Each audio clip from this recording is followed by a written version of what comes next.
City of love, এই গল্পের শহরটা আমাদেরও হতে পারত। পুতুল পড়ে এবার তোকে ধরেই ফেললাম। তবে হঠাৎ করে রওশন নিজের হুঁশে ফিরে আসে। উর্মির ওপর থেকে তড়িঘড়ি করে উঠে যেতে নেয়, কিন্তু তার আগে উর্মি 2 হাত দিয়ে রওশনের গলা জড়িয়ে ধরে রওশনের ঠোঁটে ছোট্ট একটা চুমু খায়। রওশন চোখ ছোট ছোট করে জিজ্ঞেস করে, এটা কি হলো?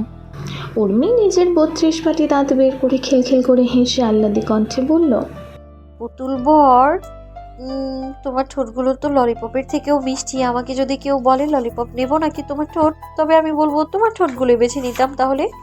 আচ্ছা, এত পাকা পাকা কথা কোথায় শিখেছিস? হ্যাঁ, গম্ভীর কণ্ঠে জিজ্ঞেস করে রওশন। সত্যি বলছি, তোমার ঠোঁটগুলো আসলেই অনেক মিষ্টি।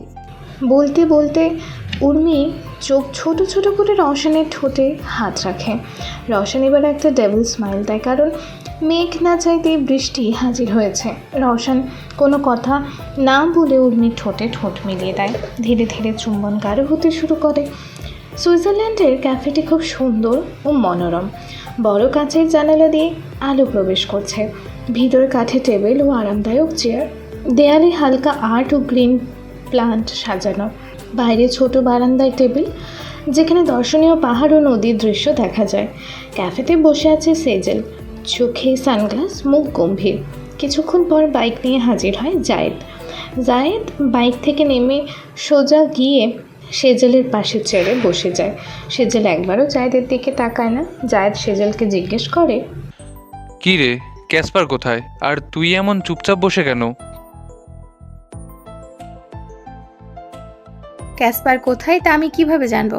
হয়তো কোনো গার্লফ্রেন্ড নিয়ে ঘুরছে। কিন্তু তুই এমন চুপচাপ কেন আছিস? কাল রাতেও কল ধরিসনি। কি হয়েছে তোর? তো জানার কোনো দরকার নেই। আরে বল না, কি হয়েছে? না থাক। বল বলছি। সেজেল এবার আরও রেগে যায়। রাগে কটমট করে উঠে দাঁড়িয়ে বলল, জানতে চাস না কি হয়েছে? তুই কাল এমজির সাথে এমন ব্যবহার কেন করলি? আর আমাকে জোর করে কেন ওনার থেকে আনলি? সেজেলের কথায় জায়েদ কিছুটা থমকে যায়। জায়েদ বিস্ময়ে বলে, তুই ওই বাইরের ছেলেটার জন্য আমাদের উপর রাগ করছিস? কে হয় ও তোর? দেখ, ফালতু কথা বলিস না। এমন কোনো বিষয় না। না, এমনই বিষয়। কি হয়েছে তোর? ওই ছেলের জন্য কেন এমন করছিস? জায়েদ সেজেলের কাঁধ খামচে ধরে জিজ্ঞেস করে, ছাড়, আমাকে লাগছে। না, আগে তুই এইটা বল, ওই ছেলের জন্য তুই কেন এমন করছিস? কোথাও তুই আবার... কথাটা শেষ হওয়ার আগে সেজেল চিৎকার করে বলল, হ্যাঁ, তুই ঠিক ধরেছিস। আমি ওকে ভালোবেসে ফেলেছি, কিন্তু তোর জন্য ওর নাম্বারটাও নিতে পারলাম না। বলেই সেজেল জোর করে জায়েদের থেকে নিজেকে ছাড়িয়ে বড় বড় পা ফেলে চলে যায়। জায়েদ রাগে হাত মুষ্টিবদ্ধ করে টেবিলে বাড়ি মারে। পরক্ষণে মনে মনে ভাবে, যা ইচ্ছে করুকো, তাতে আমার কি? আমি ওর কেই বা হই।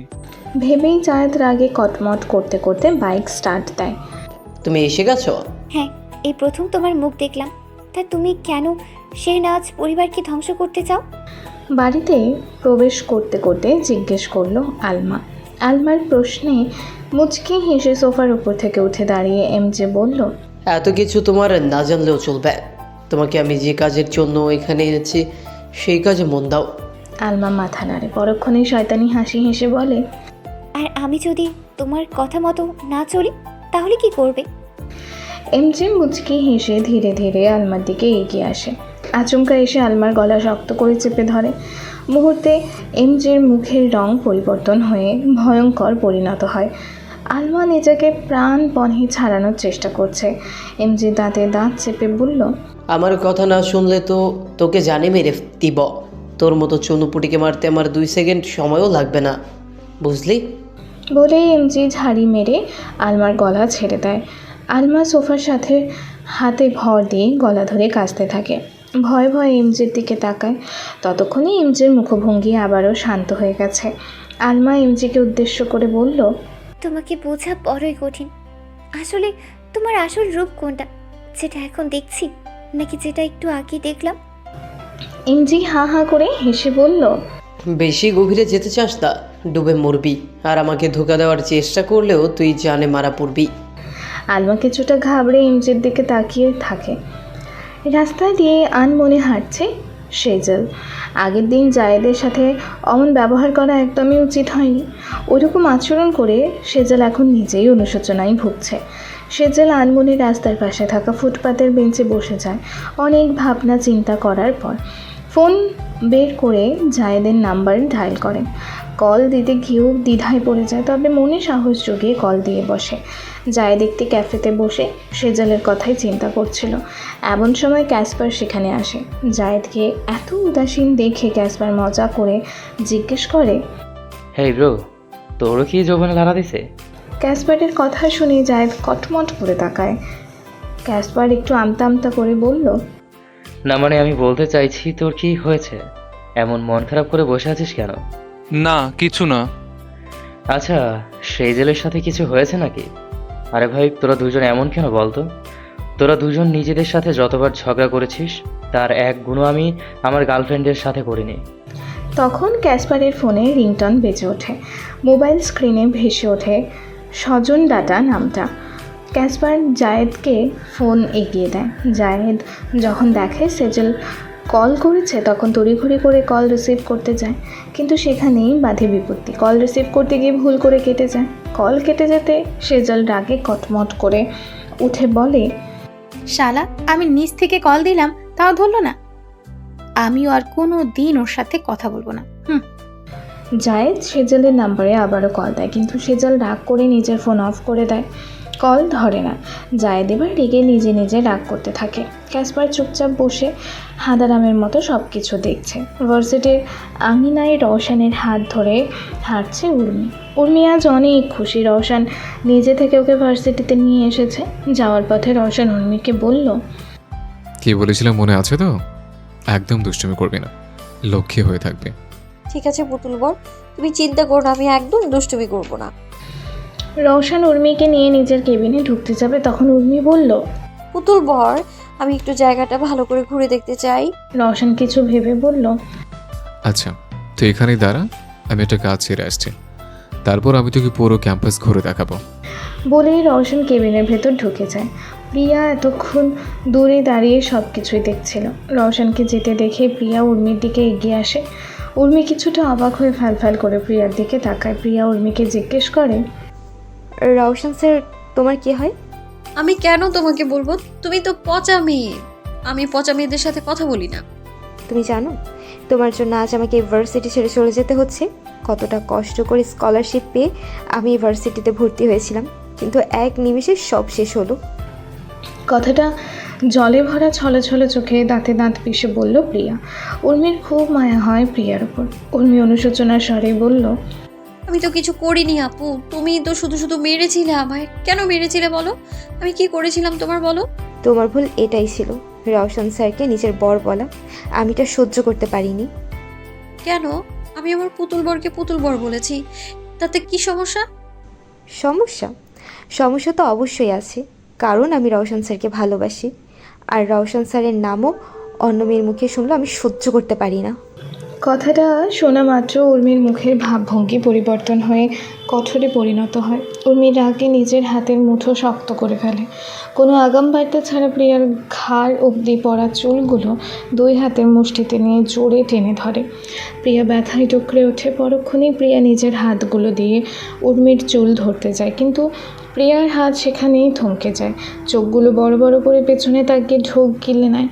পেছনে দেয়াল ঘেঁষে দুই হাত বুকের সাথে জড়িয়ে তীক্ষ্ণ চোখে দাঁড়িয়ে আছে রওশন। রওশনকে দেখে প্রিয়ার আর সাহস হয় না উর্মির চুলে হাত দেওয়ার। উর্মি টান দিয়ে প্রিয়ার মাথা থেকে একগোছা চুল ছিঁড়ে হাতে নিয়ে আসে।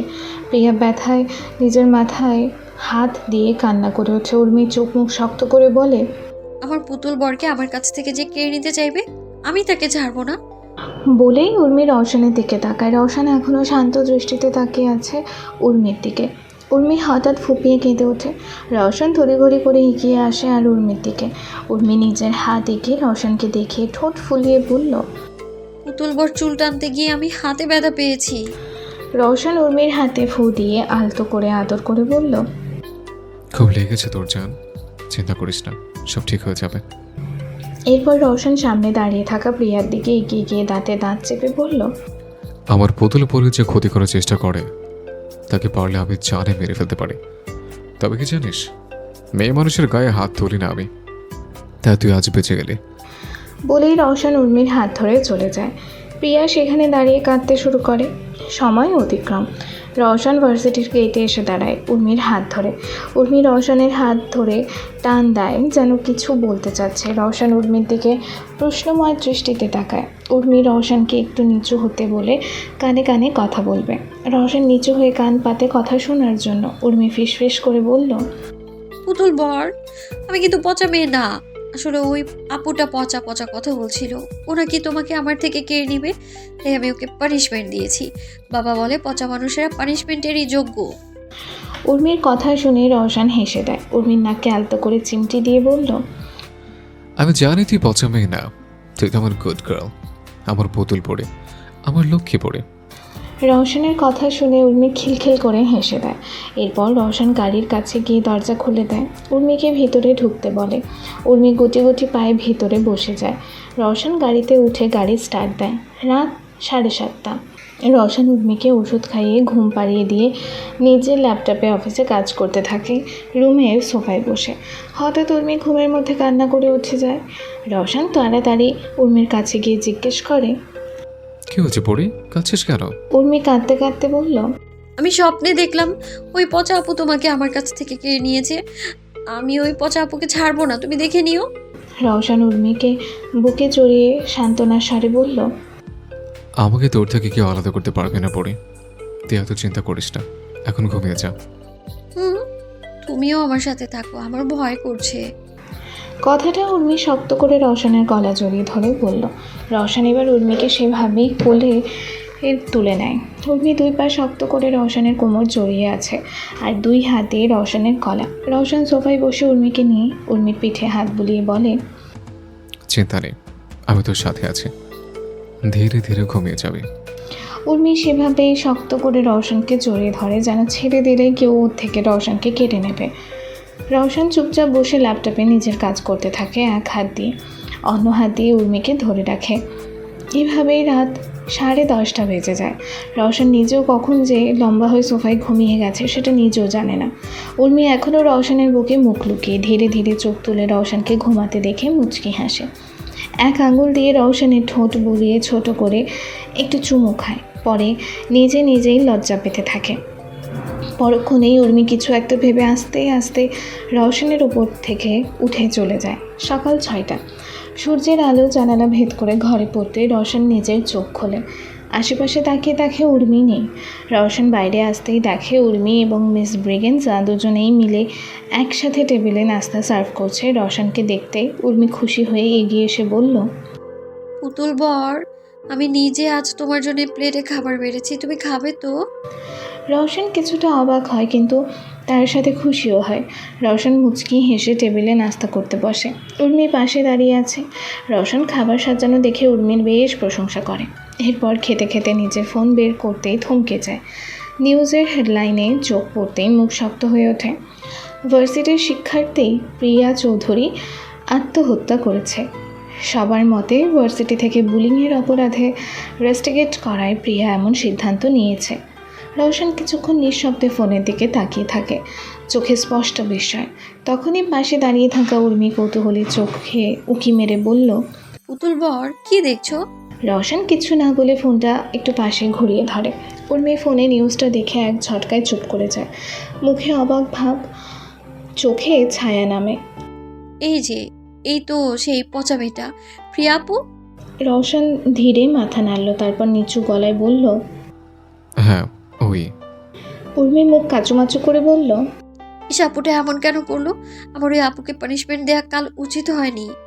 বলে উর্মি কাঁদতে শুরু করে। রওশন উর্মির পিঠে হাত বুলিয়ে বলে, কাঁদিসটা পুতুল পড়ে, তোর এতে কোনো দোষ নেই, তুই তো কিছু করিস নে। উর্মি চোখ মুছে মাথা নাড়ে। কিছুক্ষণ পর উর্মি সোফায় বসে টিভিতে কার্টুন দেখছে আর হাসছে। রওশন হাতে 1 কাপ গরম কফিতে চুমুক দিতে দিতে জানালার দিকে তাকিয়ে থাকে। হঠাৎ রওশনের চোখ যায় ওয়াশিং মেশিনের এক কোণে পড়ে থাকা দলা মচড়া করে ফেলে রাখা একটা টি-শার্টে। রওশন সেটা বের করে হাতে নিয়ে অবাক হয়ে যায়। উর্মিকে জিজ্ঞেস করে, পুতুল পড়ে, এই টি শার্টটা তো তুই কালরাতে পরেছিলে, তাহলে এতে কাদা কিভাবে আসলো? উর্মি সোফার পেছন থেকে উঁকি মেরে রওশনের হাতে থাকা টি শার্টের দিকে তাকায়। কিছুক্ষণ তাকিয়ে থেকে বলে ওঠে, আমি তো জানি না পুতুল বর। রওশন বেশ অবাক হলো। পরক্ষণে টি শার্টটা রেখে বলে, আচ্ছা, কোনো ব্যাপার না।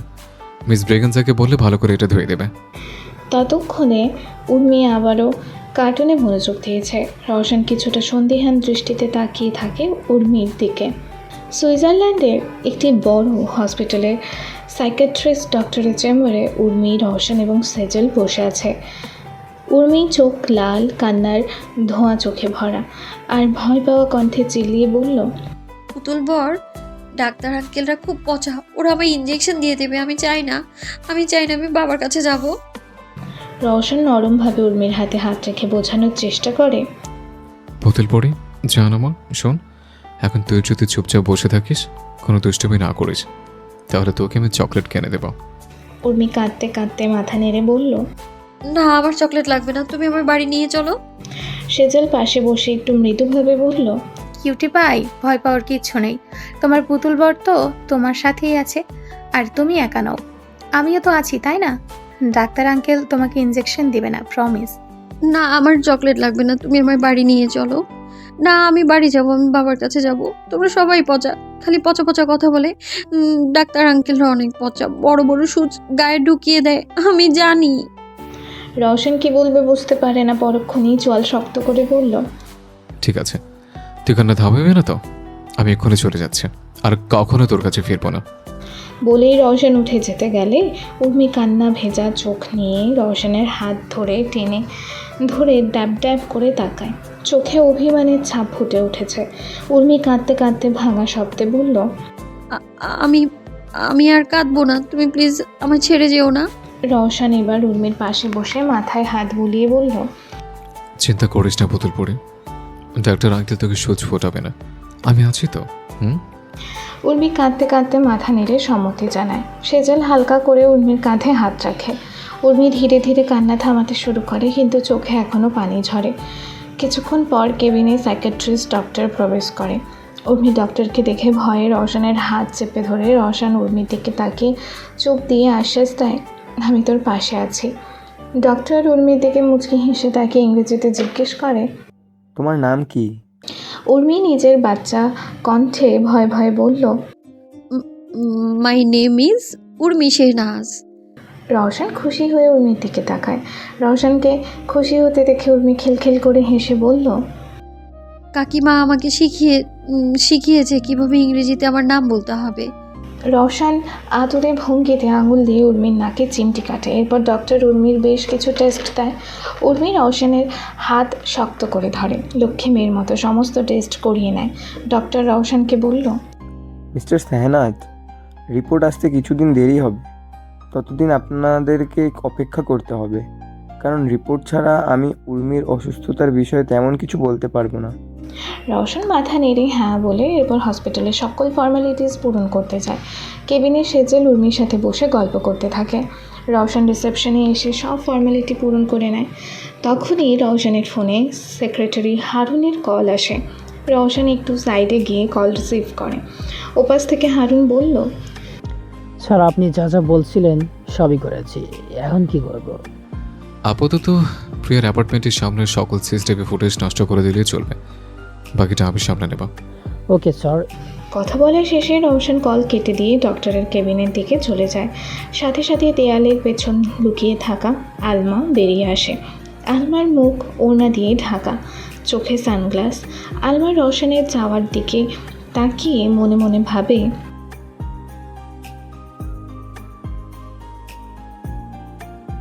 পরক্ষণেই আলমা খেয়াল করে রওশন, উর্মি এবং সেজলের সাথে কেবিন থেকে বেরিয়ে আসে।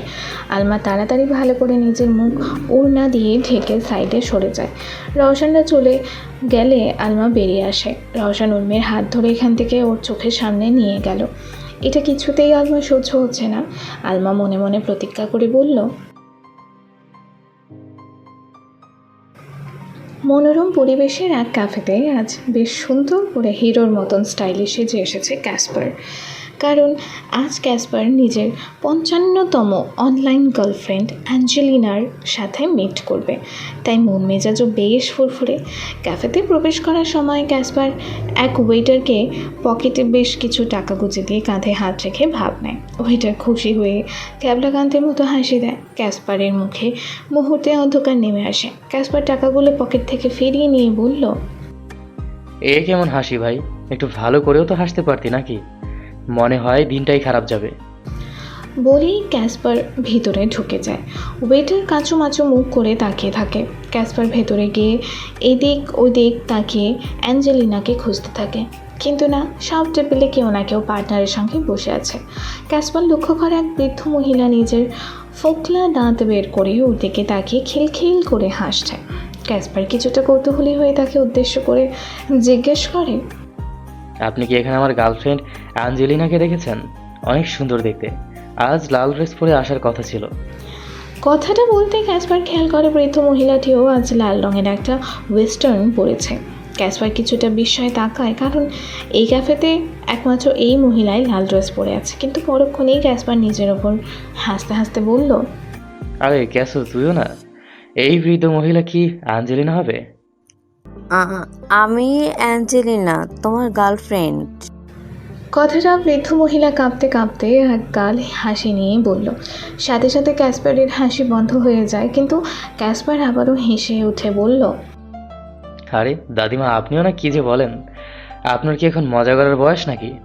বৃদ্ধ মহিলা এবার উঠে দাঁড়ায়। ক্যাসপারের কাছে গিয়ে গা ঘেঁষে শরীরে হাত বুলিয়ে বলল, আমি তোমার গার্লফ্রেন্ড অ্যাঞ্জেলিনা। বয়স হয়েছে তো কি হয়েছে, আমি এখনো কিন্তু অনেক হট। ক্যাসপারের শ্বাস আটকে আসার পালা। ক্যাসপার দাঁতে দাঁত কিরমির করে বলল, আরে দাদিমা, মজা করার একটা লিমিট আছে। আমি আপনার নাতির বয়সী। নিশ্চয়ই আপনি অ্যাঞ্জেলিনার দাদি হন, তাই না?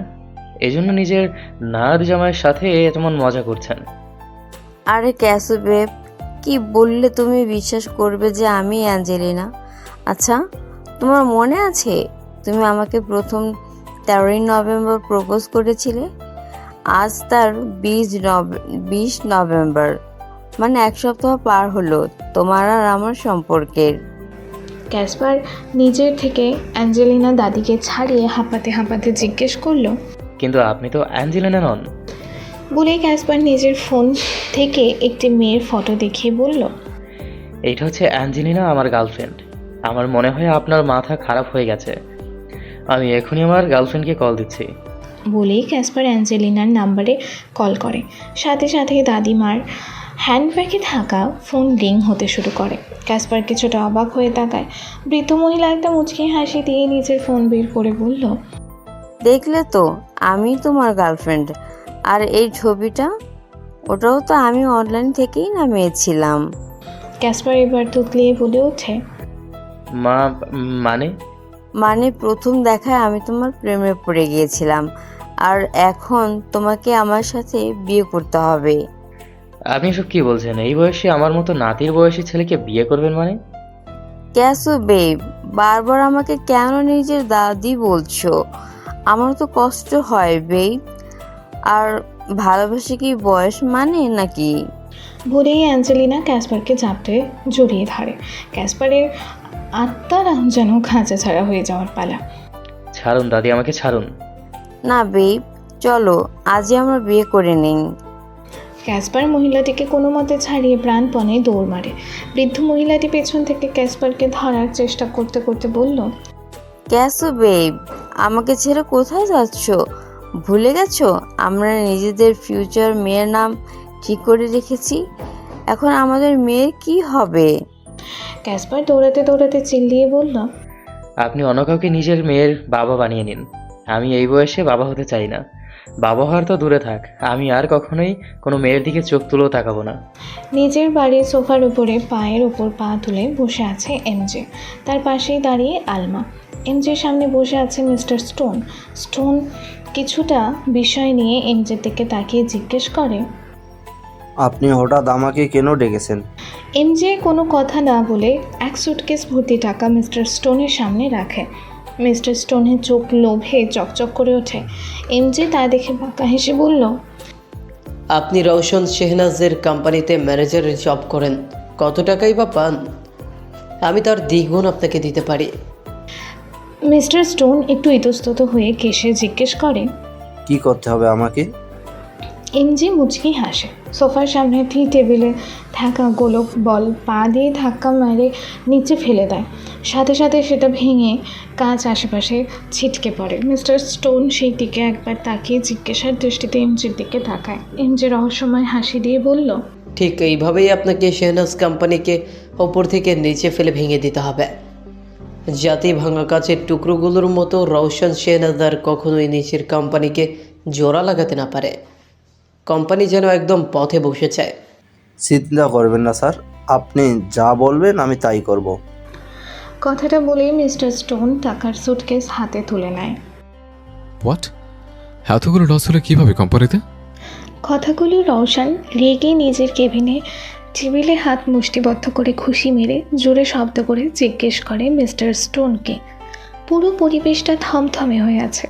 রওশনকে রেগে যেতে দেখে মিস্টার স্টোন ভয়ে ঢোক গিলে তুতলিয়ে বলল, স্যার আমি বলছি সব কিছু, আপনি একটু শান্ত হন। রওশন নিজের শার্টের হাতা ফোল্ড করতে করতে গম্ভীর কণ্ঠে দাঁতে দাঁত চেপে মিস্টার স্টোনকে বলল, আমার সব কিছু এক্সপ্লেনেশন চাই এই মুহূর্তে, কুইকলি বলুন। মিস্টার স্টোন কপালে ঘাম মুছে কাপা গলায় বলল, স্যার আপনার কোম্পানির মেশিন ডিপার্টমেন্ট কয়টা বড় ধরনের টেকনিক্যাল এরর হয়েছে, কিছু ফাইলও মিসিং পাওয়া গেছে। আমি ইচ্ছে করে কিছু করিনি স্যার। রওশন টেবিলের ওপর রাখা ফাইলটা তুলে জোরে ছুঁড়ে ফেলল মিস্টার স্টোনের দিকে। কণ্ঠ আরও গর্জে উঠল, আমার কোম্পানিতে আমার অনুমতি ছাড়া একটা পাতাও নড়ে না, তাহলে এত বড় লস কিভাবে পসিবল হলো বলুন? মিস্টার স্টোন মুখ নিচু করে কাঁপা কাঁপা কণ্ঠে বলল, স্যার আমি নিশ্চিত কেউ ইচ্ছে করে এই ডেটাগুলো নষ্ট করেছে। কিছুদিন আগে থেকেই সিস্টেম হ্যাকিংয়ের ট্রায়াল হচ্ছিল, কিন্তু কি করছে তা আমরা ধরতে পারিনি। রওশন চেয়ার থেকে উঠে এসে মিস্টার স্টোনের একদম কাছে দাঁড়ায়, চোখে জল জলে আগুন। আপনি বলতে চাচ্ছেন আমার কোম্পানিতে কেউ আমার পেছনে ক্ষতি করছে আমার চোখ ফাঁকি দিয়ে? মিস্টার স্টোন তোতলাতে তোতলাতে বলল, হ্যাঁ, হয়তো বা কেউ ইন্টারন্যাশনাল ইনফরমেশন বাইরে পাচার করছে। রওশন দাঁতে দাঁত চেপে হেসে বলল, ফাইন, এখন আমি নিজে খুঁজে বের করবো কে সেই মানুষটা যে আমার ঘরে ঢুকে আমার পেছনে ছুরি মারছে। এখন আপনি আসতে পারেন। মিস্টার স্টোনের কপালে ঘাম জমেছে, পা থরথর করে কাঁপছে। রওশনের কোম্পানির ক্ষতি যে উনিই করেছেন, যদি একবার ধরা পড়ে যায় তাহলে সব শেষ। রওশন মিস্টার স্টোনকে এত ভয় পেতে দেখে তার দিকে চেয়ে বাঁকা হাসি দিয়ে বলল, কি হয়েছে? আপনি কেন তো ভয় পাচ্ছেন? কই আমি কেন ভয় পাবো স্যার, আমি এখন আসি। কথাটা মিস্টার স্টোন জোরপূর্বক হাসি দিয়ে রওশনের দিকে তাকিয়ে বলে কেবিন থেকে তড়িঘড়ি করে বের হয়ে যায়। রওশন তার যাওয়ার দিকে তাকিয়ে বিস্ময়কর রাগময় একটা হাসি দিয়ে বিড়বিড় করে বলল, তুই যদি চলিস ডালে ডালে, আমিও চলি পাতায় পাতায়। হে রওশন শেহনাজকে বোকা বানানো কি এতই সোজা? রওশন ফোনটা তুলে সেক্রেটারি হারুনকে কল দিল। কল রিসিভ হতে রওশন ঠান্ডা কণ্ঠে বলল, হারুন, কোম্পানির প্রতিটা কর্মচারী ফাইন্যান্সিয়াল এবং কমিউনিকেশন রেকর্ড আমি আজ রাতের মধ্যে চাই। কাউকে কিছু জানাতে দিস না। আর হ্যাঁ, প্রত্যেকের মানে প্রত্যেকের, কেউ যেন বাদ না যায়। ওপাশ থেকে হারুন উত্তর করল, ইয়েস স্যার। কল কেটে রওশন চোখ নামিয়ে টেবিলে রাখা উর্মির একটা ছোট ছবি দেখল। ছবিটা একটা ফাইলের নিচে চাপা পড়েছিল। মুহূর্তেই রওশন চোখের রাগ একটু নরম হয়ে আসে। নিজেকে শান্ত করতে মুচকি হেসে নিচু গলায় বলল, মনটা কেমন আমার পাগলি পৌ পৌ করছে। তোর থেকে প্রত্যেক মুহূর্তের বিরহ আমাকে উন্মাদ পাগলে পরিণত করে দেয়। পুতুল পড়ে চোখ বন্ধ করলে তোকে দেখে ইচ্ছে করে একটু ছুঁয়ে দিতে, বারবার ভয়ঙ্করভাবে ভালোবাসার পরশে ছুঁয়ে দিতে, কিন্তু কথাগুলো বলে রওশন মুচকি হাসে। কেবিন থেকে বেরিয়ে মিস্টার স্টোন ভয়ে হাঁসফাঁস করতে লাগে। আশেপাশে সব এমপ্লয়ি নিজেদের কাজে ব্যস্ত। মিস্টার স্টোন এইদিক ওইদিক তাকিয়ে ধীরে ধীরে সাইডে চলে আসে। কোম্পানির বিশাল বিল্ডিংয়ের খোলামেলা ব্যালকনিতে এসে মিস্টার স্টোন এমজের নাম্বার ডায়াল করে কল দেয়। কল রিসিভ হতে মিস্টার স্টোন ভয়ার্থ কণ্ঠে বলল, স্যার এদিকে অনেক ঝামেলা হয়েছে। আমি ভেবেছিলাম কোম্পানিতে লস হলে রওশন স্যার নিজে মনোবল হারিয়ে ফেলবে। কিন্তু হয়েছে তো উল্টো, রওশন স্যার অনেক রেগে আছেন, যত দূর বুঝলাম আমাকে সন্দেহ করছে। এখন কি করব? ওপাশ থেকে এমজে ঠান্ডাময় একটা হাসি হেসে বলল। রিল্যাক্স মিস্টার স্টোন, ভয় পেলে হবে না। এমজের গলায় এমন এক ঠান্ডা নিশ্চুপ ভাব যেন ওর মুখ থেকে প্রতিটা শব্দ ছুরি হয়ে বের হচ্ছে। মিস্টার স্টোন কাপা গলায় বলল, আমি যদি সত্যি ধরা পড়ে যায় তখন কি হবে স্যার? এইসব নিয়ে আপনাকে ভাবতে হবে না, আপনি জাস্ট চিল করুন। বলেই এমজে কল কেটে দেয়। তবে মিস্টার স্টোনের ভেতরে হানা দেয় এক অজানা ভয়। কিছুতেই নিজে শান্ত করতে পারে না। ড্রয়িং রুমের বড় কর্নারে সেজাল উর্মি দুজন বসে আছে মেঝেতে। কাদারের মতো সাদা কার্পেটের রং ছড়িয়ে আছে। উর্মি সামনের কাগজে রঙের লাল নীল হলুদ মিশিয়ে কিছু আঁকছে। সেজাল পাশে বসে উর্মির পাশের কাগজে নিজের পছন্দের ছবি আঁকছে। তবে মাঝে মাঝে উর্মির আঁকার দিকে তাকিয়ে মুচকি হেসে দেয়। তবে উর্মি পুরোপুরি ছবি আঁকায় ডুবে আছে, অন্য কোনো দিকে খেয়াল নেই। রওশনই সেজালকে উর্মির সাথে থাকতে বলেছিল, কারণ রওশনের আসতে দেরি হবে। এমন সময় রওশন নিজের গলার টাই ঢিলে করতে করতে বাড়িতে প্রবেশ করে। রওশন দুজনকে বসে ড্রয়িং করতে দেখে মুচকি হাসে। সেজাল একবার রওশনের দিকে তাকালেও উর্মি সেদিকে খেয়াল নেই। রওশন সেজালকে ইশারা দিয়ে চলে যাওয়ার জন্য বলে, তবে সেজাল রওশনের দিকে বিরক্তি নিয়ে তাকিয়ে মাথা নেড়ে না বলে। রওশন এবার দাঁত কিরমির করে তাকায়, কিন্তু সেজাল এতে ভয় পায় না। এবার রওশন নিজের ক্রেডিট কার্ড বের করে সেজালের সামনে ধরে। ক্রেডিট কার্ড দেখে সেজালের চোখ চকচক করে ওঠে। যখনই সেটা ছো মেরে নিতে যায়, রওশন সঙ্গে সঙ্গে ক্রেডিট কার্ড সরিয়ে নেয়। সেজাল কাচুমাচু মুখ করে তাকায়। রওশন ইশারা দিয়ে সেজালকে চলে যাওয়ার জন্য বলে। সেজাল এবার আর কথা বাড়ায় না, রওশনের হাত থেকে ক্রেডিট কার্ড নিয়ে নাচতে নাচতে বাড়ি থেকে বের হয়ে যায়। রওশন আস্তে আস্তে উর্মির সামনে বসে যায়, কিন্তু উর্মি আপন মনে ছবি আঁকছে। সারা মুখে হাতের রঙে ভর্তি হয়ে আছে। রওশন মৃদু স্বরে বলল, পুতুল পড়ে। উর্মি মুখ তুলে তাকিয়ে রওশনের দিকে তাকিয়ে মুখে ভেঙচি দিয়ে বলল, আমি তোমার সাথে কথা বলবো না, তুমি পচা। রওশন ভ্রুকুচকে জিজ্ঞেস করে, কেন? আমি আবার কি করলাম? উর্মি অভিমানের স্বরে বলল, তুমি আমাকে জোর করে ডক্টর দেখিয়েছো, আবার বলেছিলে তুমি নাকি আমাকে ছেড়ে চলে যাবে। তো যাও না, আমার লাগবে না তোমার মতো পচা পুতুল বর। রওশন মাথা হেলিয়ে ঠোঁট বাঁকিয়ে হাসে। মাথা নিচু করে উর্মির দিকে তাকায়। উর্মি রওশনের থেকে মুখ ফিরিয়ে নিতে গেলে রওশন উর্মির চিবুক ধরে আবারও নিজের দিকে ফেরায়। উর্মির গোলগাল মুখটা আলুর মতো ফুলে আছে রওশনের হাতের আগলে। রওশন তা দেখে জোরে শব্দ করে হেসে দেয়। উর্মি এবার রাগে ফুলে ওঠে। উঠে দাঁড়িয়ে কটমট করে বলল, তুমি খুব খুব খুব পচা, আমি আর কথাই বলবো না তোমার সাথে। বলেই উর্মি চলে যেতে গেলে পেছন থেকে রওশন হ্যাঁচকা টানে উর্মিকে নিজের কোলে বসিয়ে নেয়। মেঝেতে বসে আছে রওশন, রওশনের কোলে উর্মি। উর্মি ঠেলা দিয়ে রওশনকে নিজের থেকে সরাতে চায়, কিন্তু রওশন আরও শক্ত করে উর্মিকে নিজের সাথে আষ্টে পৃষ্ঠে মিশিয়ে নিয়ে বলে, আমাকে একটা কিসে দে। উর্মি নাক ফুলিয়ে বলল, একদমই না, আমি পচা মানুষকে কখনোই কিসি দেবো না। ঠিক আছে, তাহলে আমি আর একটা বিয়ে করে পুতুল পড়ে আনবো। এবার থেকে তার থেকেই কিসে নেব, তোর থেকে আর কিসে নেব না। কথাটা বলে রওশন উঠে চলে যেতে গেলে উর্মি জোরে চিল্লিয়ে কেঁদে ওঠে। হাত পা ছড়িয়ে রাগে আশেপাশের রং তুলে কাগজ সব কিছু ছুঁড়ে ফেলে দিতে থাকে। রওশন তড়িঘড়ি করে ছুটে এসে উর্মিকে থামিয়ে বলল, আরে আমি তো মজা করছিলাম, তুই তো রেগে কেন যাচ্ছিস? উর্মি এলোপাথারি রওশনের বুকে কিল ঘষি মারতে থাকে। রওশন হাসতে হাসতে উর্মির হাত ধরে আটকানোর চেষ্টা করে বলল, আরে থাম থাম, আমি তো মজা করেছি, আমাকে তোর জায়গা অন্য কাউকে কখনো দিতে পারি? উর্মি কাঁদতে কাঁদতে রওশনকে জড়িয়ে ধরে। রওশন উর্মির মাথায় হাত বুলিয়ে দিয়ে সান্ত্বনার স্বরে বলল, পাগলি মেয়ে, আমি কি কখনো তোকে ছেড়ে যেতে পারি বল? আমি কখনোই তোকে ছাড়বো না। যদি কখনো তুই আমাকে ছেড়ে যেতে চাস তাহলে আমি তোকে ছাড়বো না, নিজের থেকে আলাদা হতে দেবো না। উর্মি এবার শান্ত হয়ে রওশনের বুকে মুখ লুকিয়ে থাকে। কাঁদতে কাঁদতে উর্মির নাক দিয়ে জল ঝরছে। উর্মি কোনো কিছু না ভেবে রওশনের শার্টের নাক মুছে নেয়। রওশন হতবাক হয়ে তাকায়। উর্মি রওশনের দিকে তাকিয়ে খিলখিল করে দুষ্টু হাসি দেয়, যা দেখে রওশন কপালে হাত দিয়ে আফসোস করে বলল, এই বয়সে কোথায় আমি নিজের বাচ্চা কাছে সামলাবো? তা না, বরং আমাকে আমার বাচ্চা বউকে সামলাতে হচ্ছে। হায় রে কপাল। সেজল হাত ভর্তি শপিং ব্যাগ নিয়ে মনের আনন্দে রাস্তা দিয়ে হেঁটে চলছে। রওশনের ক্রেডিট কার্ডের টাকা দিয়ে এত সব শপিং করেছে। হঠাৎ একটি মোটর বাইক এসে সেজলের পাশে থামে। সেজল এতে অবাক হয় না। হেলমেট খুলে জায়েদ বাইক সাইডে পার করে সেজলের সামনে এসে দাঁড়ায়। সেজল পাশ কাটিয়ে চলে যেতে গেলে জায়েদ সেজলের পথ আটকে জিজ্ঞেস করে, আর কত রাগ করে থাকবি রে সজনা ডাটা? তোদের এই মেয়ে মানুষদের সব কিছুতেই নাকের ডগায় রাগ উঠে যায়। বলেছি তো, ওই সময় ভুল করে কল কেটে গেছিল। সেজল নিজের হাতে থাকা এক গাদা শপিং ব্যাগ জায়েদের গলায় ঝুলিয়ে দেয়। জায়েদ তা সামলাতে না পেরে দুলতে শুরু করে।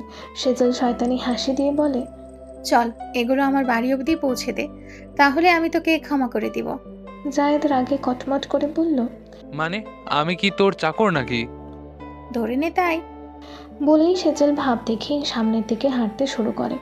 জায়েদ রেগে আঙুল উঁচিয়ে সেজলকে থামার জন্য বলে, তবে সেজল সেই দিকে কোনো পাত্তা দেয় না।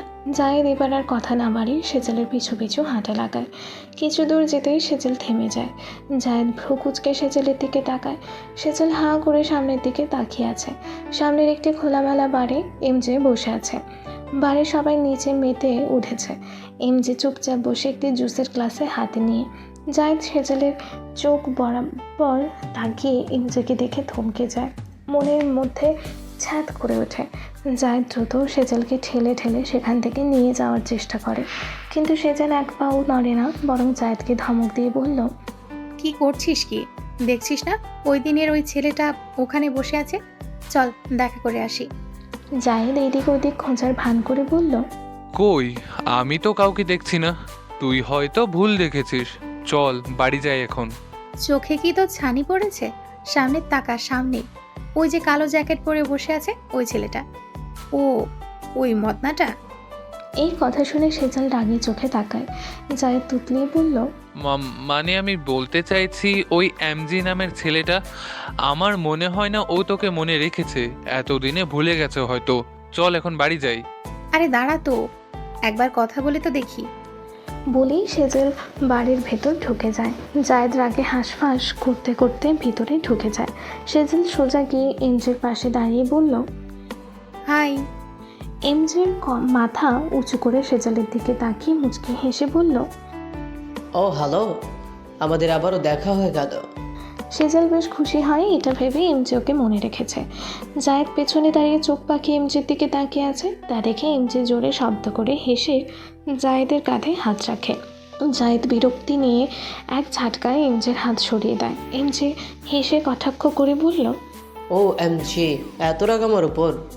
বলেই এমজে সেজলকে উদ্দেশ্য করে বলল, হে বিউটিফুল গার্ল, চলো একসাথে ডান্স করি। সেজল খুশি হয়ে হাত বাড়িয়ে দিতে গেলে সামনেই জায়েদ এসে সেজলের হাত শক্ত করে ধরে পেছনে সরিয়ে নিয়ে এমজেকে বলল, না, সেজলের পায়ে ব্যথা, ও ডান্স করতে পারবে না। সেজল রেগে জায়েদকে সরিয়ে দিয়ে সামনে এসে এমজের দিকে হাত বাড়িয়ে বলল, কোনো ব্যাপার না, আমি ডান্স করতে পারবো, চলুন একসাথে ডান্স করি। এমজে জায়েদের দিকে তাকিয়ে ঠোঁট বাঁকিয়ে হেসে সেজলকে নিয়ে ডান্স ফ্লোরে চলে যায়। বাড়ির আলো ঝলমল করছে। ডান্স ফ্লোরে মিউজিক বাজছে লাইট বিটের সঙ্গে। সেজল আর এমজে একে অপরের দিকে তাকিয়ে মৃদু হেসে নেচে ওঠে। এমজে সেজলকে হাত ধরে স্পিন করায়, আর সেজল ঘুমন্ত ফুলের মতো লাজুক হাসি দিয়ে ঘোরে। মিউজিকের বিট ধরে এমজে ধীরে ধীরে সেজলকে নিজের দিকে টেনে নেয়। তাদের পায়ের স্টেপগুলো মিলিয়ে যায়, কখনো সামনের দিকে কখনো পেছনের দিকে, যেন তারা এক রিদমে হারিয়ে গেছে। সেজল মাঝে মাঝে এমজের চোখের দিকে তাকিয়ে মুচকি হাসে, আর এমজের লাইট কৌতুকের হাসি দিয়ে তার চোখে চোখ রাখে। কিন্তু পাশের কোণে দাঁড়িয়ে জায়েদ দেখছে তার চোখে হালকা রাগ আর হিংসার ছাপ। সেজল আর এমজের হাত ধরাছোঁয়ার মুহূর্তগুলো দেখে তার গায়ে কাটা যাচ্ছে। মনটা হঠাৎ কষ্টে ভরে যায়। অবচেতনভাবে জেলেসি ধীরে ধীরে তাকে বার থেকে দূরে টেনে নেয়। জায়েদ ধূপধাপ পা ফেলে বেরিয়ে যায়। সেজল ডান্সের মাঝপথে হঠাৎ লক্ষ্য করে জায়েদ সেখানে নেই। সেজল চোখ বড় করে তাকিয়ে আশপাশ খোঁজা শুরু করে। জায়েদ, তুই কোথায়? সেজল বলে, মৃদু ভয় আর উদ্বেগ নিয়ে। সেজল নাচ ছেড়ে দিয়ে দ্রুত বার থেকে বের হয়। রাস্তার দিকে ছুটে চলে তাকিয়ে থাকে আশেপাশে। জায়েদ কোথায়? রাস্তার ল্যাম্পের আলোয় জায়েদকে দেখা গেল। সে একটা নির্জন কোণে বসে হাতের মুঠো শক্ত করে কপালে ভীষণভাবে চিন্তায় হাত রাখছে। সেজাল তার দিকে ছুটে গিয়ে জিজ্ঞেস করে, জায়েদ, তুই কেন এমন করছিস? এভাবে চলে এলি কেন? জায়েদের চোখ নেমে গেছে, অল্প কাঁপা কণ্ঠে বলল, এমনি শরীর ভালো লাগছিল না তাই। সেজালের এবার জায়েদের জন্য অনেক চিন্তা হয়। সেজাল মৃদু স্বরে বলল, আচ্ছা চল, আমি তোকে বাড়িতে পৌঁছে দিই। সেজাল জায়েদকে ধরতে গেলে জায়েদ সেজালের হাত সরিয়ে দিয়ে বলে, না, এর কোনো দরকার নেই, আমি একা যেতে পারবো। তাছাড়া আমার বাইক সামনে রেখে এসেছি। কথাগুলো বলে জায়েদ সেজালকে আর কিছু বলার সুযোগ না দিয়ে হনহন করে হেঁটে চলে যায়। সেজাল অবাক হয়ে তাকিয়ে থাকে। এই জায়েদের হঠাৎ কী হলো সেটা সেজালের বোধগম্য হলো না।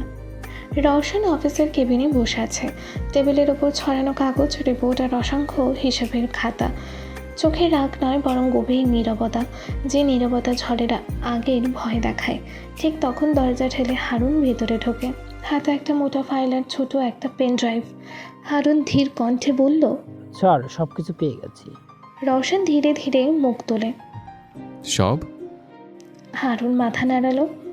হ্যাঁ স্যার, কোম্পানির গত 3 মাসের কল রেকর্ড, ভয়েস ট্রান্সক্রিপশন আর ফাইলস, টিমের সাথে মিস্টার স্টেশনের প্রাইভেট কথোপকথন সব এইখানে। রওশন চেয়ারে হেলান দিয়ে বসে চোখ বন্ধ করলো। রওশন গম্ভীর কণ্ঠে বলল, কল রেকর্ডগুলো চালাও। হারুন পেনড্রাইভটা কম্পিউটারে লাগাতে কক্ষে বেজে উঠল মিস্টার স্টোন ও এমজের কথোপকথনের শব্দ। ডিলটা একটু ঘুরিয়ে দাও, টাকাগুলো আমি লন্ডন অ্যাকাউন্টে পাঠিয়ে দিব। রওশন স্যার জানতে পারলে তো শেষ। রওশন কিছু বুঝবে না, আমি সামলে নিব। কক্ষ জুড়ে গভীর নিস্তব্ধতা। রওশন চোখ খুলে ধীরে ধীরে উঠে দাঁড়ায়। রওশনের চোখে মুখে রাগ নয়, বরং তাচ্ছিল্যের হাসি। হারুন নিচু স্বরে বলল, স্যার এই কথাগুলো প্রমাণ হিসাবে যথেষ্ট। এখন আমরা কি করব? রওশন জানালার দিকে তাকায়। রওশন ঠোঁটের কোণে হালকা হাসি টেনে বলল, আমার সাথে বেইমানি করার ফল আজ হাতে নাতে পাবে। হঠাৎ হারুনের ফোনের রিংটন বেজে ওঠে। হারুন কল রিসিভ করে ওপাশের লোকটির কথা শুনে হতভম্ব হয়ে রওশনের দিকে তাকায়। রওশন ভ্রুকুচকে জিজ্ঞেস করে, কি হয়েছে? হারুন ভীত কণ্ঠে বলল, স্যার মিস্টার স্টেশন মার্ডার হয়েছে। আমার মনে হয় যার কথায় মিস্টার স্টেশন এই কাজগুলো করেছে সে তাকে মার্ডার করেছে। কথাটা শুনে রওশনের রাগ তরতর করে বেড়ে যায়। রওশন একটা দীর্ঘশ্বাস ফেলে রাগ সংবরণ করে হারুনকে উদ্দেশ্য করে বলল, সব কিছুর ইনফরমেশন আমার চাই। রওশনের চোখে আগুন জ্বলছে। হারুন দৃঢ়ভাবে উত্তর দেয়, ইয়েস স্যার। বাড়িতে উর্মি এবং সেজেল বসে গল্প করছে। এমন সময় কোথা থেকে ক্যাসপার এসে ওদের পাশে বসে যায়। ক্যাসপার চোখে মুখে চিন্তা আর ভয়ের ছাপ। সেজেল ওকে কিছুক্ষণ পর্যবেক্ষণ করে জিজ্ঞেস করে, কি রে ক্যাশু, তোর কি হয়েছে? ক্যাসপার এবার মুখ কাঁচুমাচু করে নাকে কান্না শুরু করে। উর্মি অবাক হয়ে ক্যাসপারের দিকে তাকিয়ে হেসে দিয়ে সেজেলকে বলল, দেখো আপু, এই ক্যাসপার আঙ্কেল বুড়ো বয়সে বাচ্চাদের মতো কান্না করছে। উর্মির কথা শুনে সেজেল হাঁ হাঁ করে হেসে দেয়। ক্যাসপারের ভীষণ রাগ হয়। ক্যাসপার উর্মিকে বলল, আমাকে কোন দিকে বুড়া মনে হয়? আমার এখনো যৌবনে লাড়া দেয় তুমি জানো। আর আমাকে আঙ্কেল বলবে না, কেসু এই বলে ডাকবে। উর্মি মুখ ভেঙচি কেটে বলল, ইস, বুড়ো বয়সে নিজেকে বেবি মনে করা হয় উচিত না ক্যাসপার দাদু। ক্যাসপার কটমট করে ঘাড় বেঁকে উর্মির দিকে তাকায়। উর্মি সেদিকে বার্তা না দিয়ে ক্যাসপারের গায়ে থু দিয়ে দৌড় দেয়। ক্যাসপার হাসবে নাকি কাঁদবে বুঝতে পারছে না। সেজেল ক্যাসপারকে বলল, এ বয়সে এসে তোর বাচ্চামোর স্বভাব গেল না, থাক এখানে, আমি ওয়াশরুমে যাব। বলেই সেজেল উঠে চলে যায়। ক্যাসপার রাগে ফুলে সোফার উপর বসে থাকে। তখনই পেছন থেকে উর্মি এসে ক্যাসপারের চুল ধরে জোরে টান মেরে আবারও দৌড় দেয়। ক্যাসপার এবার নিজের রাগ সামলাতে না পেরে উর্মির পিছু পিছু দৌড় দেয়। এভাবে ছোটাছুটি করার এক পর্যায়ে উর্মি পা বেঁধে মেঝেতে পড়ে যায়। হাঁটু এবং কনুইতে ব্যথা পেয়ে কান্না করে দেয়। ক্যাসপার উর্মিকে এভাবে কাঁদতে দেখে ভয় ঢোক গেলে তাড়াতাড়ি উর্মির কাছে আসে। উর্মি হাঁ করে বাচ্চাদের মতো কান্না করছে। ক্যাসপার উর্মিকে থামানোর চেষ্টা করে, মাথায় হাত বুলিয়ে দেয়, ঘুরতে নিয়ে যাওয়ার কথা বলে, তাও উর্মি কান্না থামাচ্ছে না। ক্যাসপার তাড়াতাড়ি নিজের পকেট থেকে একটি চকলেট বের করে উর্মির হাতে ধরিয়ে দেয়। চকলেট পাওয়ার সাথে সাথে উর্মির কান্না বন্ধ হয়ে যায়। উর্মি মনের আনন্দে পুতুল হাতে নিয়ে চকলেট খেতে খেতে সোফায় বসে যায়। ক্যাসপার অসহায়ের মতো উর্মির পিছু পিছু এসে উর্মির পাশে বসে মাথায় হাত বুলিয়ে দিয়ে বলল, উর্মি ভাবি, এই যে তুমি যে পড়ে গেছো দৌড়াতে গিয়ে, হাতে ব্যথা পেয়েছো, এই কথা যেন রওশন মানে তোমার পুতুল বরকে একদমই বলবে না। উর্মি চোখ ছোট ছোট করে জিজ্ঞেস করে। কেন বলবো না? ক্যাসপার মুখ কাঁচুমাচু করে বলল। তোমার পুতুল বর জানতে পারলে আমার ঘাড় মটকে দেবে। উর্মি ক্যাসপারের কথায় কোনো প্রতিক্রিয়া না করে আপন মনে চকলেট খেতে থাকে। এমন সময় রওশন অফিসের কাজ সেরে বাসায় প্রবেশ করে। রওশনকে আসতে দেখে উর্মি চকলেট ফেলে জোরে কান্না করতে করতে রওশনের কাছে ছুটে আসে। ক্যাসপার ভয় ঢোক গিলে নেয়। রওশন উর্মিকে কাঁদতে দেখে অস্থির হয়ে জিজ্ঞেস করে। কি হয়েছে পুতুল পড়ে, কাঁদছিস কেন? উর্মি আঙুল দিয়ে ক্যাসপারের দিকে ইশারা করে বলল। এই ক্যাসপার আঙ্কেল মেরেছে আমায়। রওশন রাগী চোখে ক্যাসপারের দিকে তাকায়। ক্যাসপার বোকার মতো হাসি দিয়ে মাথা চুলকাতে চুলকাতে বলল। আরে রওশন, আমার তো শুধু মজা করছিলাম। রওশন দাঁতে দাঁত চেপে বলল। মজা? তোর জন্য আমার পুতুল পড়ে কান্না করছে, এর শাস্তি তো তোকে পেতেই হবে। ক্যাসপার ভয়ে সিটিয়ে যায়। রওশনকে কী শাস্তি দেবে তার ঠিক নেই। রওশন তীক্ষ্ণ দৃষ্টিতে ক্যাসপারের দিকে তাকিয়ে ক্যাসপার ভয়ে ঢোক গিলে নেয়। কিছুক্ষণ পর রওশন, উর্মি এবং সেজল সোফায় বসে পপকর্ন খেতে খেতে হা হা করে হাসছে। সামনে ক্যাসপার গায়ে একটা ব্ল্যাঙ্কেট জড়িয়ে কোমর দুলিয়ে নাচ করছে। ঠুমক ঠুমক চাঁদি মাইয়া দে নাল, ঠুমক ঠুমক চাঁদি মাইয়া দে নাল। ক্যাসপার কোমর দুলাতে দুলাতে বিরক্ত হয়ে জিজ্ঞেস করে। আর কতক্ষণ নাচবো? এবার তো কোমর ব্যথা হয়ে গেল। উর্মি রওশনের দিকে তাকিয়ে আবদার করে বলল। পুতুল বর, ক্যাসপার আঙ্কেলের নাচ দেখতে আমার অনেক ভালো লাগছে। উর্মির কথা শুনে রওশন ক্যাসপারের দিকে তাকিয়ে বলল। শুনেছিস উর্মি কি বলেছে? যতক্ষণ উর্মি বলছে থামবি না, নাচতে থাক। কথাটা বলে রওশন হাসতে হাসতে মুখে একটি পপকর্ন ভরে নেয়। ক্যাসপার না উঁচু করে উর্মি, রওশন এবং সেজেলের দিকে তাকিয়ে নিজের নাচ কন্টিনিউ করে। সেজেল আবারও ফোন বের করে লুকিয়ে ভিডিও করে নেয় জায়েদকে দেখাবে বলে। ক্যাসপার রওশনের বাড়ি থেকে বের হয়ে হাঁপ ছেড়ে বাঁচে। সেজেল নিজের ফোন চেক করতে করতে ক্যাসপারের পিছু পিছু হাঁটছে। হঠাৎ ক্যাসপার জিজ্ঞেস করে। জায়েদকে আজকে দেখলাম না যে। সেজেল একটু থেমে যায়, পরক্ষণে বলল। বললো আজ নাকি একটু ব্যস্ত আছে, এজন্য আসতে পারেনি। ও আচ্ছা। কথাটা বলেই ক্যাসপার মূর্তিমান হয়ে দাঁড়িয়ে যায়। সেজল ভ্রুকুচকে জিজ্ঞেস করে। কি হলো, দাঁড়িয়ে কেন গেলি? ক্যাসপার সাথে সাথে মুখ কাঁচুমাচু করে বলল। আমার ভাগ্যটা আজ খারাপ রে, সব খারাপ জিনিস আমার সাথেই হচ্ছে। কেন, আবার কি হলো? আরে উর্মিকে আমি তাড়াহুড়ো করে একটা চকলেট খেতে দিয়েছিলাম। তো? আরে ওই চকলেট। কি চকলেট? কি বলছিস তুই এসব? ক্যাসপার এবার জোরে শ্বাস ফেলে বলল। এক ধরনের চকলেট আছে না, যেগুলো খেলে যৌবন উত্তেজনা বেড়ে যায়। ক্যাসপারের কথা শুনে সেজল রেগে ক্যাসপারের পশ্চাৎ দেশে একটা লাথি মেরে বলে। শালা হাতারা, তুই ওসব চকলেট নিজের পকেটে কেন রাখতে গেছিস? ক্যাসপার পেছন ডলতে ডলতে বলল। আমি সত্যি নির্দোষ, বিশ্বাস কর, ওই চকলেট আমার না, আমার এক পরিচিত বড় ভাই আমাকে রাখতে দিয়েছিল ওটা। সেজল কি বলবে বুঝতে পারে না। ক্যাসপার অসহায় দৃষ্টিতে বলল। এখন কি করবো রে, সেজেও রওশন জানতে পারলে এবার আমার ঘাড় মটকে দেবে নিশ্চয়ই। আর কি করবি, চকলেট তো উর্মি খেয়েই ফেলেছে, কিন্তু ও তো বাচ্চা, এসবের কিছুই বুঝবে না। তুই চল, এখন বাড়ি যাব। কিন্তু কোনো কিন্তু না, চল। বলেই সেজল ক্যাসপারকে নিয়ে চলে যায়। উর্মি সোফার উপর বসে আছে, কিন্তু শরীরে অস্বাভাবিক জ্বালা করছে, সাথে অস্থিরও লাগছে। রওশন কিছুটা অবাক হয়ে উর্মির পাশে বসে জিজ্ঞেস করে। কি হচ্ছে পুতুল পড়ে? জানি না পুতুল বর, কেমন যেন লাগছে। কেমন লাগছে? উর্মি ফাল ফাল করে রওশনের দিকে তাকায়। রওশন এখনও জিজ্ঞাসার দৃষ্টিতে তাকিয়ে আছে। উর্মি আচমকা রওশনের ঠোঁটে চুমু খেতে শুরু করে।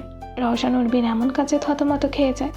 উর্মিকে নিজের থেকে ছাড়িয়ে দুই হাতে মুখ ধরে জিজ্ঞেস করে। হঠাৎ কি হলো তোর? উর্মি নেশালো ভাবে তাল খেতে থাকে। রওশনের কোনো কথাই যেন কানে যাচ্ছে না। উর্মি আবারও আচমকা রওশনের অনেক কাছে চলে আসে। রওশন উর্মির চোখের দিকে তাকিয়ে জোরে জোরে শ্বাস নিয়ে বলে। এভাবে কাছে আসলে পরে পস্তাবি না তো? উর্মির মুখভঙ্গির কোনো পরিবর্তন হলো না। রওশন এবার নিজেকে সামলে রাখতে না পেরে উর্মিকে সোফায় শুইয়ে দেয়। রওশন ধীরে ধীরে এগিয়ে উর্মির ঠোঁটে চুম্বন করতে শুরু করে, খুবই গভীরভাবে। পাগলের মতো উর্মির গলা, ঘাড়ে মুখ ডুবিয়ে চুমু খেতে থাকে। উর্মির কোনো হুঁশ নেই, চোখ বন্ধ করে সব কিছু অনুভব করছে। এতদিন ভয় পেলেও আজ চকলেটের প্রভাবে সব কিছুই উর্মির কাছে ভীষণ ভালো লাগছে। সেই রাতে দুজনে একসাথে ভালোবাসার গভীর স্পর্শে আবারও হারিয়ে যায়।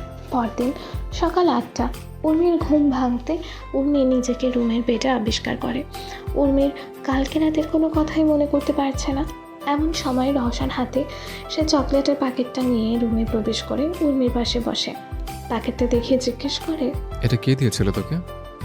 উর্মি প্যাকেটটা হাতে নিয়ে কিছুক্ষণ নাড়াচাড়া করে দেখে বলল, এটা ক্যাসপার আঙ্কেল দিয়েছিল। রওশন এবার রাগে ফুলে ফেপে উঠে চিৎকার করে বলল, কেশুর বাচ্চা, তোকে আমি ছাড়বো না। না, আমি সত্যি কিছু করিনি। জোরে চিৎকার করে ক্যাসপার ঘুম থেকে উঠে যায়। ভয়ে ক্যাসপারের হাত পা কাঁপছে। রওশন একবার ওকে ধরতে পারলে আস্ত ছাড়বে না ভেবেই ক্যাসপার আবারও ভয় কম্বল মুড়ি দিয়ে শুয়ে পড়ে। রওশনের ভার্সিটি থেকে পিকনিকে লুসার্ন শহরে নিয়ে যাওয়া হবে। রওশনকে কল করে একজন কালিক খবর দেয়। রওশনের অবশ্য যাওয়ার কোনো ইচ্ছে নেই, তাছাড়া উর্মিকে রেখে যাওয়াও সম্ভব না। রওশনের কালিক ওকে জোর করতে থাকে। রওশন কফির মগ হাতে নিয়ে জানালা দিয়ে বাইরে তাকিয়ে ভাবলো উর্মিকে নিয়ে গেলে ভালোই হবে। এমনিতেও এখানে আসার পর উর্মি সারাদিন ঘরেই বসে আছে, কোথাও তেমন যাওয়াও হয় না। রওশন এগুলো ভেবে সে কালিককে বলল, ঠিক আছে, আমি যাব। কল কেটে রওশন উর্মির পাশে বসে। উর্মি চুপচাপ সোফায় বসে টিভিতে কার্টুন দেখছে, কিন্তু ভালো লাগছে না। উর্মির ভীষণ বোর ফিল হচ্ছে। রওশন উর্মির হাতে হাত রেখে বলল, কোথাও ঘুরতে গেলে কেমন হয়?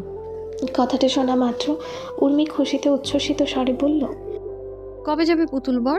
আমিও যাব, আমাকেও নিয়ে চলো। উর্মি রওশনকে জড়িয়ে ধরে আকুতি করতে থাকে। রওশন হাসতে হাসতে উর্মিকে বলল, হ্যাঁ যাব তো, তবে প্রমিস কর ওখানে গিয়ে কোনো দুষ্টুমি করবে না, লক্ষ্মীপুরি হয়ে থাকবে।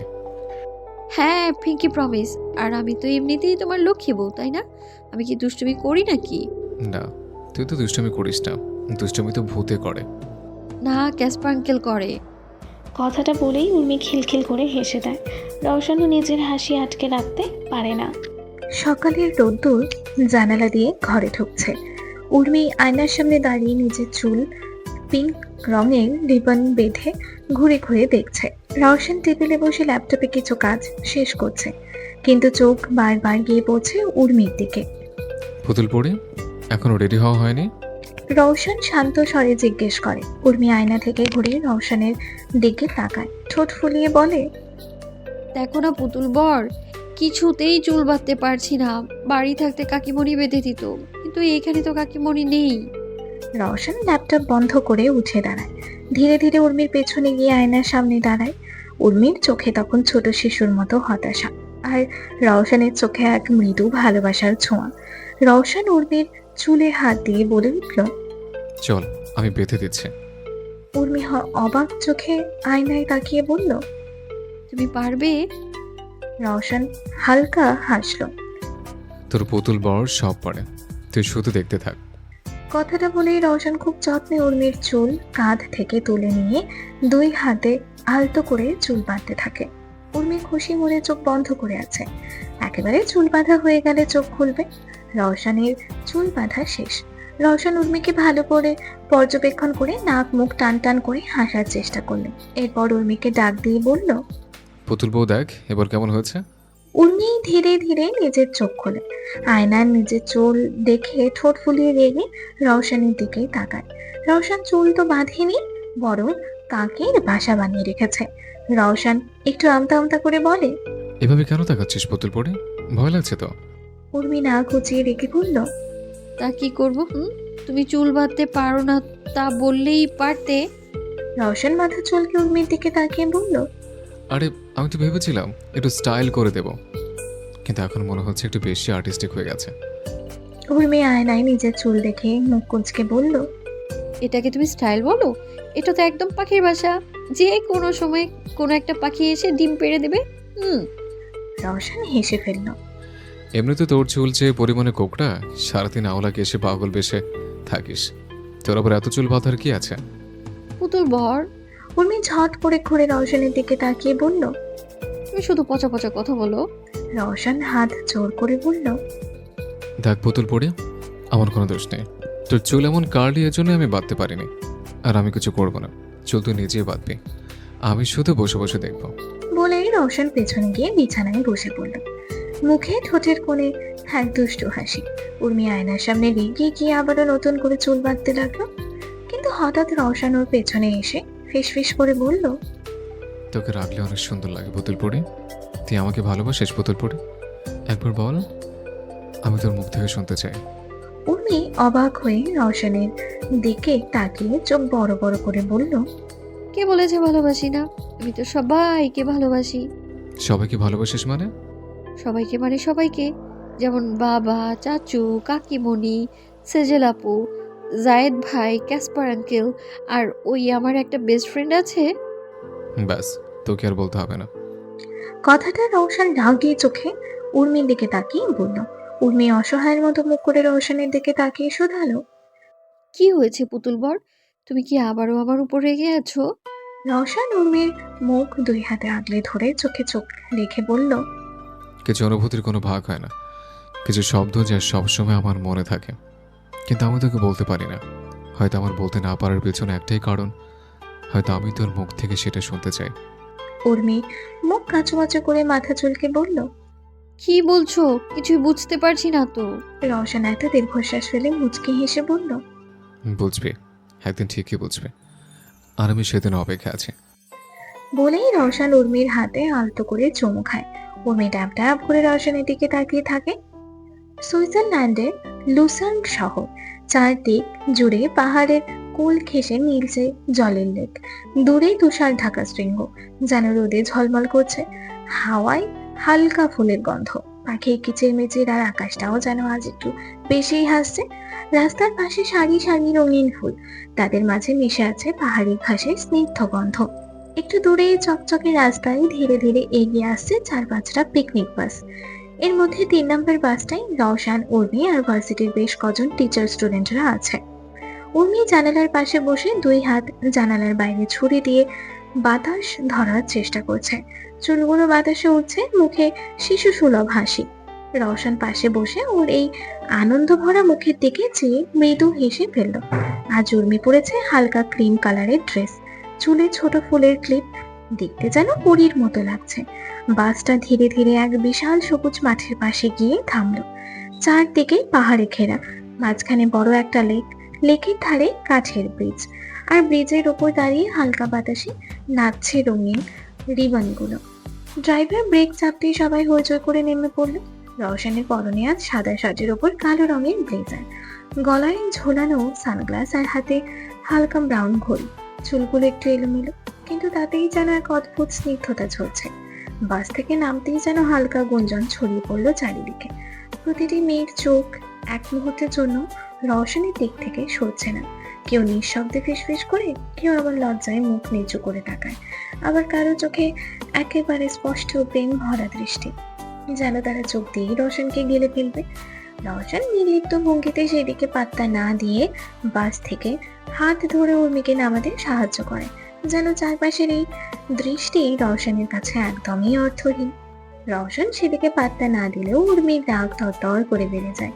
ওর পুতুল বরকে অন্য মেয়েরা এইভাবে দেখবে সেটাও কখনোই সহ্য করবে না।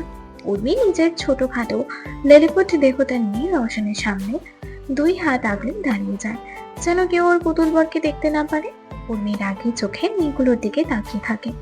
উর্মিকে এমন করতে দেখে মেয়েগুলো অবাক হয়ে তাকায়। অবশ্য রওশন সবার কাছে উর্মিকে নিজের বোন হিসেবে পরিচয় করে দিয়েছে, কারণ উর্মি বয়সে ছোট, আর সুইজারল্যান্ডের আইন অনুযায়ী উর্মি নাবালিকা।